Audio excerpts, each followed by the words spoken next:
Vous êtes face à une victime qui présente un traumatisme du membre supérieur ou inférieur. Dans un premier temps, recherchez le mécanisme de survenue de la lésion et la violence du choc, on parlera de cinétique. Face à une victime présentant un traumatisme du membre inférieur, demandez-lui de s'allonger et de ne pas bouger. Face à une victime présentant un traumatisme du membre supérieur, demandez-lui de s'asseoir et de placer le membre atteint contre sa poitrine ou dans la position la moins douloureuse.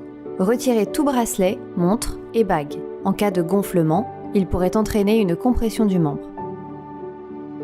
Dans le cas de la fracture, celle-ci mérite une attention particulière car elle peut entraîner des complications. Une fracture avec déformation devra être immobilisée en respectant la forme de celle-ci. Un réalignement du membre ne pourra être envisagé que sur ordre d'un médecin, le geste étant particulièrement technique et douloureux. Une fracture ouverte non hémorragique devra être recouverte d'un pansement stérile avant toute immobilisation. Si un bout d'os ou un corps étranger est visible, ne tentez pas de le retirer ni d'y toucher. Ils peuvent limiter le saignement. Si la victime présente une hémorragie, vous devez traiter cette détresse circulatoire en priorité.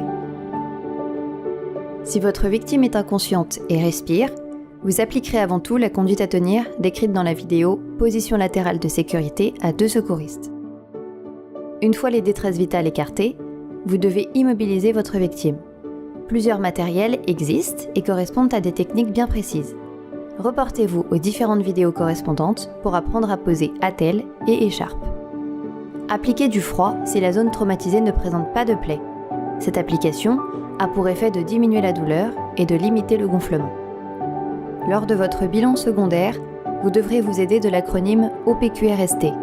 Pour rappel, vous devrez rechercher ce qu'il s'est passé avant l'événement, la cause, la description de la douleur, la région touchée, la sévérité de la douleur et depuis combien de temps celle-ci existe. Transmettez tout le bilan tout en maintenant une surveillance étroite de votre victime.